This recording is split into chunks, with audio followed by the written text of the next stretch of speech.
So, Vaijayanti madam, how does the mother know that she is getting enough feed, talking about the weight gain again, and how does she know that the child is adequately fed? So, of course, the main thing mother can feel is that baby looks very satisfied after the baby finishes her feed, and baby goes off to sleep, as Dr. Amrita was rightly saying, that when the baby is happy, baby is full, and baby's hunger is completely quenched, baby definitely will go to sleep or look satisfied. So that's the first thing she will know, mother will know. The second thing, of course, mother starts really observing that the baby is looking fine, putting on weight well, developing well, and especially when the mother takes the baby, mother has to take the baby regularly to the doctor, where babies, of course, we as pediatricians, we do check the baby weight, height, circumference, all the baby's parameters we see, and as well as baby's development also see. So mother really then definitely will be satisfied when she sees the weight gain. So that's usually the second thing. And the third thing, of course, the mother has the confidence that she is able to do it, and then the baby is looking fine. So definitely mother knows that yes, baby is doing well and getting enough milk. So, madam, while breastfeeding, many mothers come across various problems like cracked nipple, inverted nipples, and they have difficulties in feeding, which is a result of not latching on properly. So, how can this be rectified or corrected? If Dr. Neha and Dr. Vaijayanti, if you may allow me, I'll just add one more point to the previous answer to Dr. Vaijayanti madam as to how a mother can assess whether her baby is adequately fed. So apart from the sleep pattern, the feeding pattern, the weight may not be assessed accurately on a weighing scale by a mother at home, but what we typically advise and what is nearly a foolproof method is to see how many times the baby is passing urine. So if a well-fed baby is getting adequate amount of water through the mother's milk, and hence the baby passes at least 6 to 8 times urine in 24 hours. So day and night both together. So minimum 6 to 8 times urine is a sign that the baby has been adequately fed. Yes. And of course, whenever you visit your doctor, which happens quite frequently in the first few months, you would know about the weight gain as well. The stool frequency could be any. Let me mention that. We are talking about the urine frequency. The stool frequency could be any. In the first few days, maybe first 2 to 3 weeks, up to 4 weeks also, the babies may pass very frequent watery or frothy kind of stools. They are generally yellow in color, but they could be yellowish green also at times. They may have a lot of water content. Yet, if the urine frequency is optimal, the way we have discussed, then the baby is known to have adequate feeds. Absolutely. Absolutely. True. So, Dr. Vaijayanti, how do they overcome problems related to breastfeeding? Right. So, of course, the mother would definitely want to prevent it. Yeah. Getting cracked nipples and the pain while feeding the baby. So right in the beginning, the mother has to know how to hold the baby and how to let the baby latch at his breast. So that, of course, can come naturally. These days, all the mothers, they do watch all YouTube channels and they understand that what is to be done, or there are elders at home and there are doctors around who will tell the mother how to hold the baby, because that's a very, very important point there, how to hold the baby and then let the baby latch properly at the breast. And initially what happens, till the nature knows that how much of milk this baby needs, as the suckling starts by the baby, the mother's breast will be producing the milk, which could be little more than what baby is really taking. So because of that, sometimes the breasts are really engorged, and then mother definitely knows the breast is engorged, or sometimes it's paining, or sometimes it's leaking also. So much of milk the mother has. And if on the engorged breast, the mother tries to let the baby latch, so baby is not yet learned to latch, as well as the mother also doesn't know how to do that. And because of that, as you rightly in the beginning you also said that, so because of this latching problem, the cracked nipples start forming, and then that's a very, very painful situation for the mother. So to prevent that, of course, learn to hold the baby properly. But if the breasts are engorged already, getting enlarged, so maybe initially baby was taking properly, latching properly, but now it's not able, baby is not able to take that. So तब तो आपको engorged breast के लिए कुछ तो करना पड़ेगा. It's very very simple again. You don't have to worry for the pain, because sometimes that also again happens because the breasts are engorged, because the mother is getting pain. She just refuses to feed that baby from that breast, and naturally the problem starts getting complicated. So यहाँ पर वो बस engorged breast है, उसको थोड़ा सा fermentation कर सकते हैं, थोड़ा सा बिल्कुल पूरा एडियोला का पीछे भी थोड़ा सा प्रेस करके धीरे धीरे थोड़ा सा दूध जो निकाल दे mother. And after that once the breast becomes softer, then let the baby take the milk on that nipple. Then definitely the problem is solved. The second problem sometimes is the baby is not latching properly, and because of that baby is not able to take the feed well, and the baby starts doing the biting action on the breast, and that again gives mother the जैसे खींचे हुए लगता है, बहुत अंदर से pen होता है. That's what they come with, and that again they're not able to bear and they stop feeding. That again should not be done. The pain will go away slowly, maybe just first 10-15 days it stays, and then later on it goes away. So the baby is biting is not to really bite you, but the baby is really exploring how to latch and how to take. So that will also happen properly, and things will be fine. For the cracked nipples, if they really form, then mother can put the breast milk on the cracked nipple. That itself is some like apply the her own breast milk, and then let it dry to the air. So that itself usually clears it. Or she can, before the feeding, after the feeding also, she can clean her breast with little warm water, or dab the breast with little warm swab, and then after that she can apply coconut oil liberally, little bit of coconut oil, even if baby goes in the baby's mouth, doesn't matter. But then okay, she can clean the breast before feeding, and then the problem is So these solved. are simple measures which the mother can work Absolutely. on and definitely reduce her pain. But Dr. Amrita, are there any other problems apart from the nipple issues that madam has already said that the mother can encounter during breastfeeding? Yes, definitely. They are not very common, but when they happen, they really stress out the mother and maybe eventually the family and the baby also. So the nipple issues, let me mention them first. Each one of us has a body part which is common to all of us, and yet it is different each other individual. So similarly, the breast and the nipple would be different for every lady. The important thing is that the nipple size or length does not matter as much for effective and optimal breastfeeding. When I say that, what I mean is that many times the nipples are very small, they're button-like. They could be slightly retracted, or they could be actually inverted, that is ingrown kind of nipples. अगदी आतमध्ये गेलेले nipples असेही असू शकतात. ह्या छोट्याशा फॅक्टर्सचा नवीन deliver झालेल्या आईंना खूप मेंटली स्ट्रेस होऊ शकतो.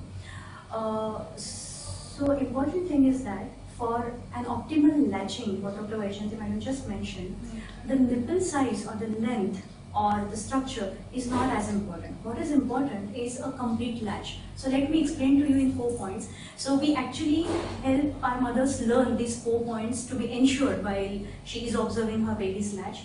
So they are, whenever the baby has been taken for feed, see to it that the baby is turned completely towards the mother's chest. See if there is maximum skin-to-skin contact if possible.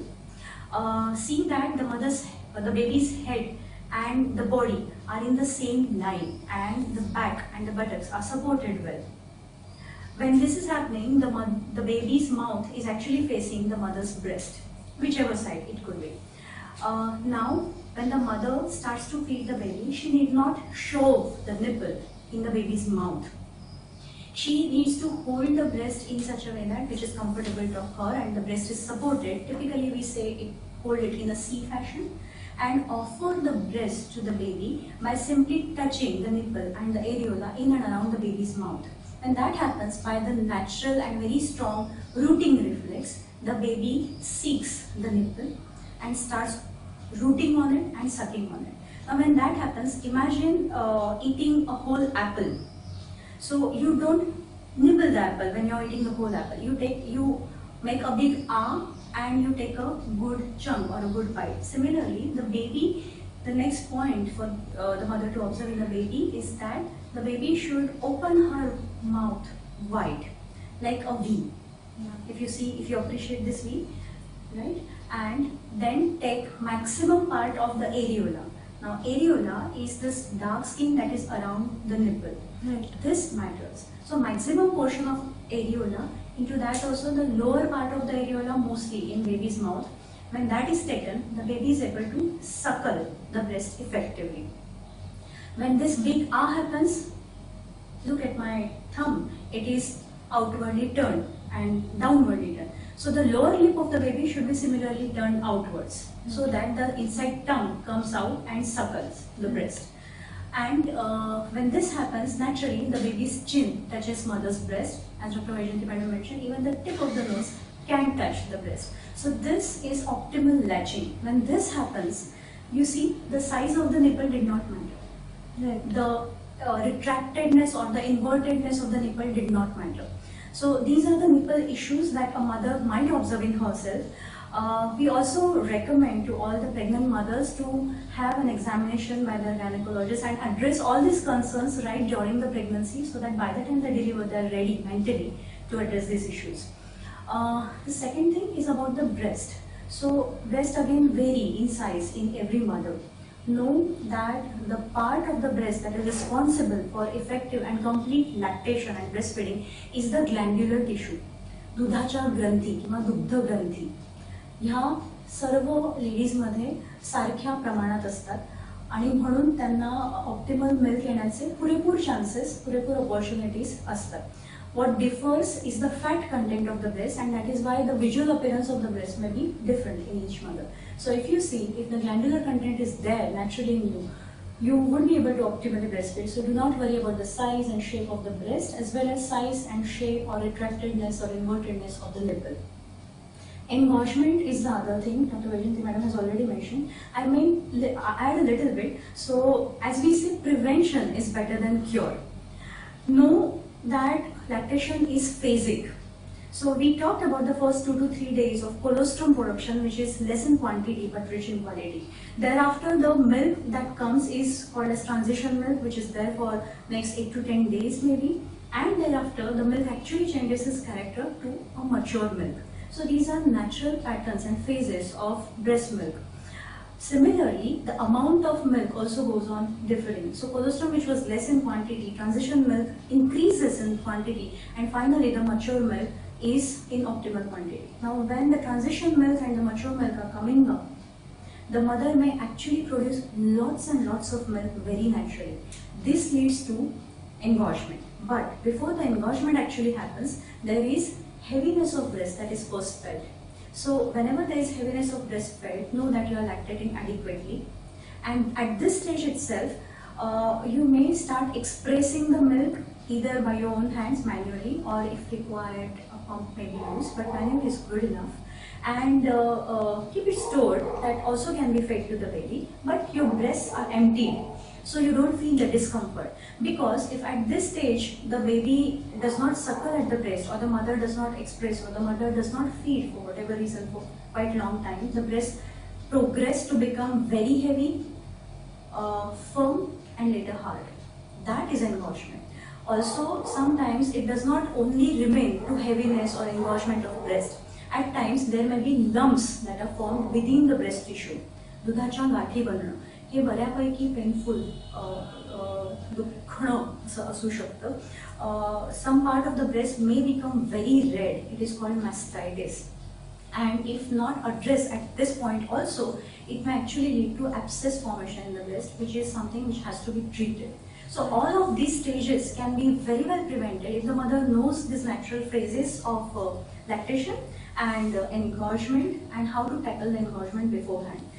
Also know that an engorged or even a firm to heavy breast is very foolish, and the baby may not be able to latch and suckle well on such a full breast. So even for that reason, and of course then that leads to biting or a lot of efforts put in by the baby, and the cracked nipple, painful nipple. So all of these can be prevented by expressing little bit of breast milk from the heavier side or from both the sides, making it soft, then offering to the baby.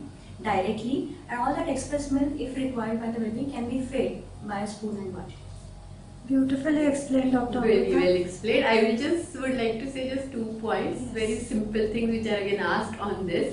That as she mentioned, if the breasts are engorged or दुधाच्या गाठी झाल्या, mastitis झाला, breast is looking red, the question again asked is की देऊ शकतो का आता दूध मग? कारण भीती वाटते त्यांना दूध देण्याची त्यावेळेला, तर डेफिनेटली देऊ शकतो. उलट जे काय एक्सप्लेन केलं आता डॉक्टर अमृताने इतकं छान की काय कसं करता येईल आणि शेवटी कसं ते देता येईल, नक्कीच द्यायचं आहे तसं. फक्त प्रॉबेबली जेव्हा ब्रेस्ट ऍब्सेस होते तेव्हा mother has to get treated for that. Yeah. So that is the time probably then it happens की त्या ब्रेस्टमधनं देऊ शकत नाही. आणि दुसरा एक छोटासा पॉईंट जो त्यांनी खूप छान डॉक्टर अमृताने पहिल्यांदा जो सांगितला की कसं बेबीला होल्ड करायचं आहे, कसं दूध द्यायचं आहे, कसा बेबीचा रुटीन रिफ्लेक्स असतो. एक छोटी गोष्ट नेहमी मी सगळे ऑब्झर्व करतात म्हणजे की ते घ्यावं बेबीनी दूध म्हणून तो रुटीन रिफ्लेक्स असतो. खरं म्हणजे ज्या बाजूचं बेबीचा चीक मदरच्या ब्रेस्टला चिकटत असतो तो तिथून रुटीन रिफ्लेक्स असतो. ते लोक दुसऱ्या बाजूनी ते बेबीचं तोंड सारखं असं दाबत असतात आणि त्यामुळे बेबी फार कन्फ्युज होऊन जातं आणि मग त्यामुळे ते कधी कधी लॅच करत नाही. त्यामुळे Showing the breast in baby's mouth. So one is showing the breast and one is pressing the baby's opposite cheek. That should not be done. Give baby all the this independence. Liberty to decide how and when to how I'm going to feed. So it is not just about the liberty that we are talking about the baby. In fact, these reflexes are so natural and so strong. So the feeding, the latching, the positioning and the feeding has to be baby led. Baby leads the mother, Right. and if those cues are taken up, it goes just as naturally. So yes, please don't shove the breast to the baby's mouth, or please don't turn the baby forcefully. Allow the baby to lead. Correct. Right. So, madam, after this is really beautifully explained, but after baby has latched on well, and this baby started suckling, it is commonly observed by mothers ki immediately झोपून जातात on the breast, or they keep suckling so vigorously that the mother doesn't really know when to withdraw the nipple. Right. So, in that situation, is this really a problem, and how should it be dealt with? बरोबर आहे. खूपदा असं घडतं that mother feels that baby just started taking the feed and within 4-5 minutes baby has slept Right. also. There could be of course one reason that baby was not hungry and then mother just decided that maybe baby ने थोड़ा कर दिया तो baby को शायद भूख लगा है या तो थोड़ा सा उंगली मुंह के पास ले लिया, so that is the cue now and I have to feed the baby. So baby is not hungry. That could be the first reason. The second reason, of course, it could be that baby is really tired because of something else. And the main reason, of course, so many times is the baby is so small and maybe it was a premature baby. Usually, of course, small for dead babies, they do well and they are quite vigorous. Maybe initially they are not in first 1 month, but then later, of course, they look small but they are vigorous. But then really preemie babies, they need time to grow up and then to develop and to have that strength also to feed. So here, of course, the mother has, usually the preemie babies, the doctors and everybody helps them, the lactation consultant, that how you have to go about this baby's feeding. But if the baby is, in spite of all those instructions, if the mother feels that baby is continuously sleeping on the breast, she has to take the advice that is this baby getting enough milk and is anything else is to be done. And now coming to the other side of it, that baby is just not sleeping and his baby is continuously feeding on the breast. So that again could be that baby is not continuously feeding. Baby just wants that breast in her mouth just to feel good Secure. and to have some secure feeling. So that could be the reason. So baby is sleeping in between or just calm in between and taking the feed. The second thing, it could be that baby has some discomfort somewhere. Usually it is in the stomach. Because of these long feeds, baby has taken such a long feed. So the baby is not able to really hold it properly and starts getting that bloating. And baby doesn't know what to do, whom to tell and what to tell. So probably because of that, baby goes on suckling. So the mother has to really find out if the baby is putting on weight well. And then so many times we find out that baby is totally, completely, exclusively breastfed and still baby is putting on weight more than what is really required for Yes. that age and for that Yes, month. yes. So then in that case we do ask all these questions, that how many times, for how long you are feeding the baby, and then we have to, definitely you have to know that you are giving good feed, baby is taking good feed, don't overdo it, don't overfeed your baby, give baby that proper time in between, so baby needs that rest also. Yeah. For her brain, for her body, for her stomach, and you also need some rest. Yes. So that long feeds could be definitely diagnosed and treated if required. And of course, if that bloating is to be treated, that again very simple methods you can use for that, like birth the baby little more frequently. So 10-15 minutes, you know that baby needs to suckle and get her feed. So after that 15 minutes, birth the baby properly. थोड़ा सा उसको ढकार निकालो तो हो सकता है baby को अच्छा लगे, बेबी सोचे कि भाई अभी सो ही जाए, अभी नहीं लेना, जरूरी नहीं है फीड लेना.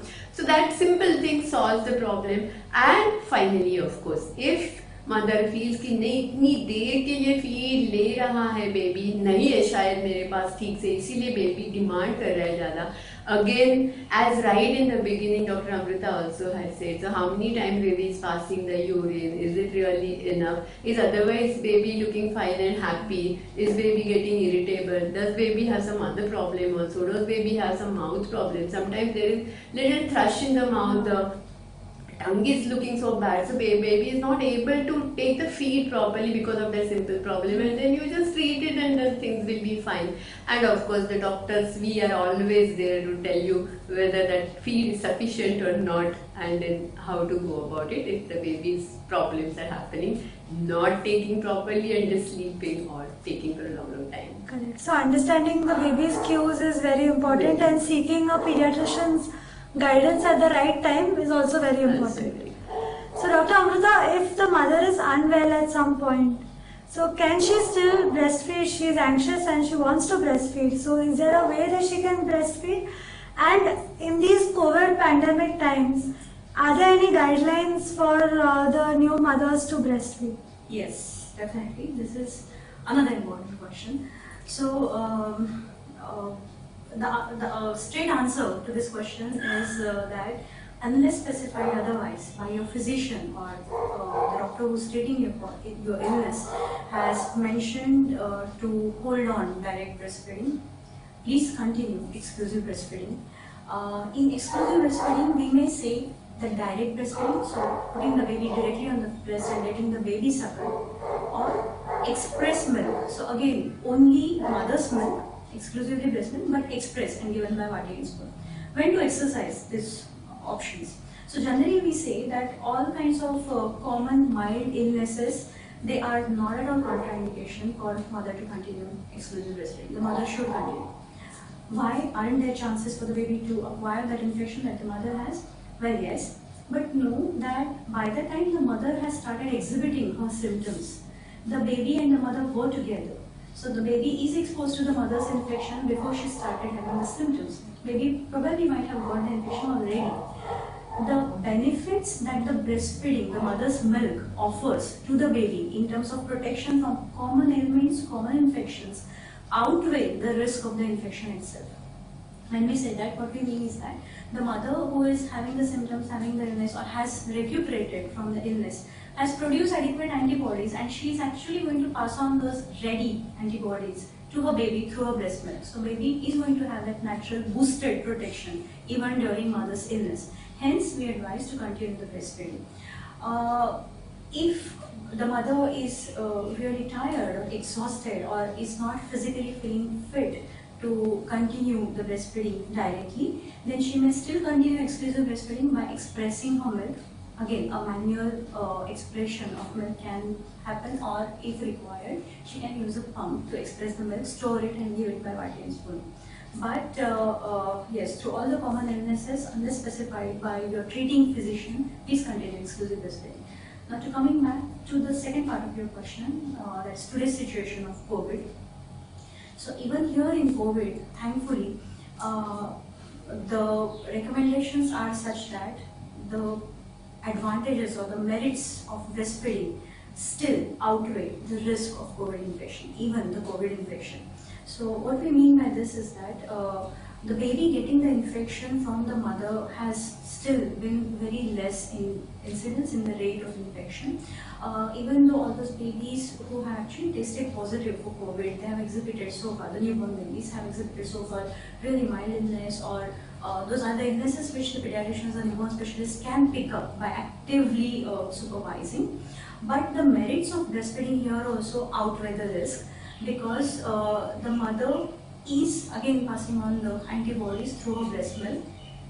What is important, apart from the common illnesses that we discussed, what is more important here in today's situation is that whether the mother is COVID positive or she's COVID negative. If she's COVID positive, whether she's mildly ill or slightly more than mildly ill, but physically fit enough, stable enough to continue breastfeeding, she should practice three basic hygienes or three basic rules for herself and the baby. So one of them is the hand hygiene, of course, that we all know, yet I would like to still spell it out and stress upon, is the hand hygiene. So use soap and water, wash your hands frequently, especially before taking up the baby for feed. If soap and water is not available, a sanitizer can be used. This is about the hand hygiene. Secondly, about the respiratory hygiene. So if the mother is having slight or slightly more than slight runny nose, or the nose congestion, or cough or sneezing, please use a mask all the time. Even though you are not exhibiting the symptoms, still use a mask. Use a well-fitting mask. Do not touch the mask repeatedly from the outside, from the surface. That is where the mask is taking all the infection exposure. So kindly do not touch that. This happens invariably, probably subconsciously. So please be mindful of this. Wash your hands repeatedly whenever you feel you have done that.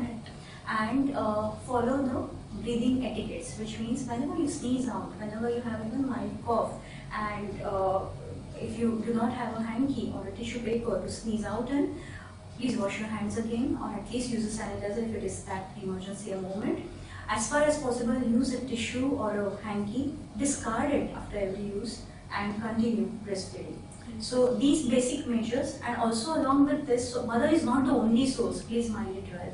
The other family members visiting could also be a source. So all the family members or all the caregivers to the mother-baby duo need to practice these hygienes and keep the social distance. Whenever you feel there are some issues in this and it's not going as per plan, do seek help. We are always there. So that's a very big relief for the mothers to know that they can breastfeed even during these trying times, I'm sure.